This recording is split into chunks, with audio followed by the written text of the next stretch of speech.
playing obviously extremely high level. That game the other night was as intense as physical as maybe any I've watched on tape all year in their game with Purdue. And they've been doing a great job on both ends of the floor. Their assists are high. Their three-point shooting is extremely high. They're getting very good play from a lot of different people. And again, it's a typical Michigan State team. Their transition offense is fantastic. A lot of times that best offense is when the shot goes up on the glass. And as I was telling my team from the first day of practice with Tom Izzo 20 years ago, that was the mindset. And bottom line is they got a lot of offensive players that move the ball extremely well. They're playing like the experienced team that they are. And they got a tremendous amount of experience. They played together a lot. You can see that on the court. Defensively, they make it really hard because they get back extremely well, but they do such a great job of taking away the elbows. And they force you to cut. They force you to do different things. And we've got to be very good at that. Some of the keys for us, we just got to play with our eyes up. We've taken the last couple of days to tweak and adjust a couple things, refine some things on both ends. On offense and defense. But in that game, you just got to make plays. You've got to make plays, and you've got to cut and move without the ball, and there's got to be a rhythm to your offense, and we've got to make quick passes, and we've got to set great screens. And whether it's waiting for the ball screen, whether it's cutting sharper and harder, whether it's setting a better screen and having a better roll, whether it's making the next pass. I thought in the second half we didn't make as many quick passes, especially on our drives.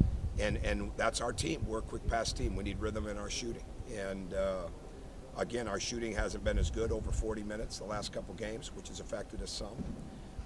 When we look at the numbers, we miss Colin a great deal. It's amazing how down our percentages are just because of one guy in the sense of the way he moves the basketball. He's got such a great basketball IQ. And again, he's 6'6" and he's playing out of position, but you have to guard him, and he moves the basketball. And we haven't had very many games where we've had our guys playing the 5 spot together. So hopefully, as we keep moving here, we'll have that. And he's getting closer. I can't give you a concrete answer today, but he's getting closer to it. And with Colin, that is. And hopefully we have him soon. But that's pretty much where we stand. Go ahead. If Dawson doesn't play tomorrow, which he may not, he get hit in the head. So how much does that change the dynamics? I don't think it changes, and we're counting on him playing. I mean, you always prepare and then you adjust if they don't. But he is who he is. He rebounds the ball at an extremely high rate.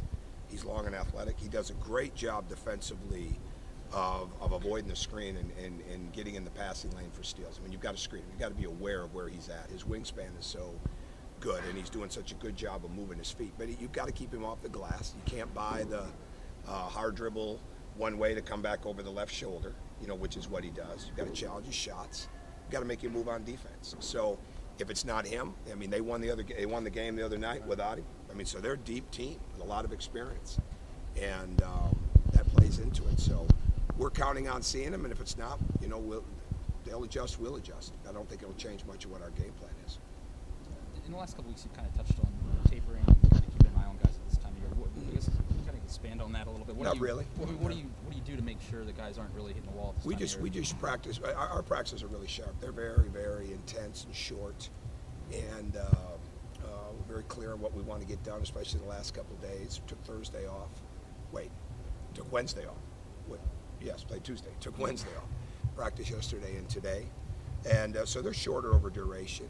But we still get what we have to get done. We get the offensive things in. A lot of situational things today, and but we don't get away from the skill development. I mean, there's a gym full of guys shooting right now. We've been done for a while, so but we don't take anything for granted in that area. We just shorten. I guess to give you an answer, we do pretty much the same things. We just shorten it up, and I never start practice the same way 2 days in a row. Anyways, never have. So we try to keep it, there's a plan to it, but it's not so regimented that it becomes, okay, we're on to this, we're on to that. We try to keep it creative. And it's the bottom line more than anything else. You mentioned guys in Cook Hall shooting on their own all the time. How do you make sure they don't overwork themselves? We talk about that some, but they're usually not going to do that. I mean, that can happen. I mean, we've got guys that are late night shooters. Yogi's a real late night guy. I mean late night, like 9:30, 10 o'clock at night. He's in here shooting the ball a lot. So again, I factor that in. I factor that into our workouts, and I didn't always factor that in a couple years ago. Will and Jordan and Victor especially. I mean, Will was a lot of early morning. Victor was a lot late at night, and they're so hungry to get better. And Rob's like that a little bit. I mean, he's early morning, he's late at night. So I factor that into our practices. I factor that into who I pull in and out. But we're in a good place right now, energy-wise, and we can certainly stand a little more consistent depth right now. And when Colin gets back, hopefully that'll help provide it. But our guys have got a good frame of mind. How do you manage senior day without any seniors? We got two managers I'm proud of. So Chad and Steve have done a great job here. But I mean, it just kind of goes to show. I mean, when they throw up that Ken Palm 336 out of whatever it is, that's our team. You know, I don't lose sight of that in the perspective of what they have to get better at and what they don't know, what they're learning. The great thing about this group all year long has been the resiliency, the resolve. We may struggle in some other areas at times on the court, but we don't struggle on getting back, getting ready, and making adjustments and bouncing back from things. I guess to forgive a blunt question, because you talked about that. So your guys were getting questions about whether the season was slipping away after Iowa. Do you see some of Who was getting questions on that? I think players were after the game. Do you see some of that stealing this team, making it tougher? When you talked about them rallying through adversity earlier. Yeah, I don't see any of that. Yeah, I don't see any of that. That's not anything that factors into anything that we're doing.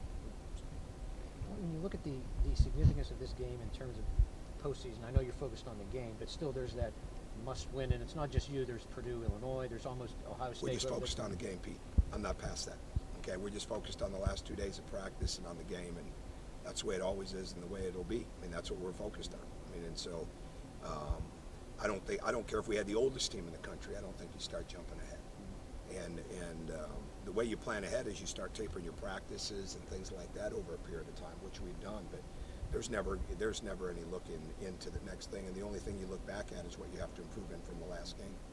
And then when sometimes with the film sessions we're just having now, you'll go back over a segment of games with certain guys on certain things that, okay, look at this, look at that. You know, this is a trend. We got to fix this, fix that, that type of stuff. But it's all locked into getting ready for the next game. Anything else? Has your team changed since the game at Michigan State at all? Well, I'd hope so. Yeah, I'd hope so. Considering that was the second Big Ten game of the year, I would hope so. Yeah, And in what ways do you think they have well, changed? I think I'm not sure how to answer that. I mean, I think they changed the next day. Okay, I mean, they've changed a lot of ways. They're better in a lot of ways. Everybody's better in a lot of ways, team-wise. So when we watch that film, we're a much different team, which we would expect that we would be, considering that that was the second Big Ten game of the year. I guess with all the noise that swirls around this program this week, do you sense the guys maybe rallying together at all? Is that I think our guys are fantastic. I'm proud of these young men. They've done a fantastic job all year long and all week long, and I think they're absolutely focused, as is their coach and their coaches and everybody else on what they need to do. What are the differences Tom make for them when he's playing consistently? Well, when you guys played him the first time, he was playing, but not playing as much as he is, and not as big a part of the team as he is now. His speed and what he's been able to do. How much? Well, he's like so many other guards in this league. His penetration is to get people open, so you can't overreact to him. I mean, he's got great speed and quickness and all that, but you cannot overreact. They want you to have him. They want you to overreact to him. They want you to bring two people, and that just frees up. He's doing a great job of kicking the ball out and finding people, whether it's drop-offs on the bottom, but especially kick-outs and threes. And he guards hard. I mean, he guards hard. He fouls some, okay, when you look at his numbers, but he guards hard. And you've got to do a great job of screening him and moving him without the ball. And he provides a lot. And he's got tremendous toughness. That's why we liked him out of high school. He's just got tremendous toughness. So he's doing a really good job for them on both ends. Right? There's no way Tom would be playing him the minutes that he plays him. Okay. Thanks, guys. Okay, thank you. Everybody good? Yes.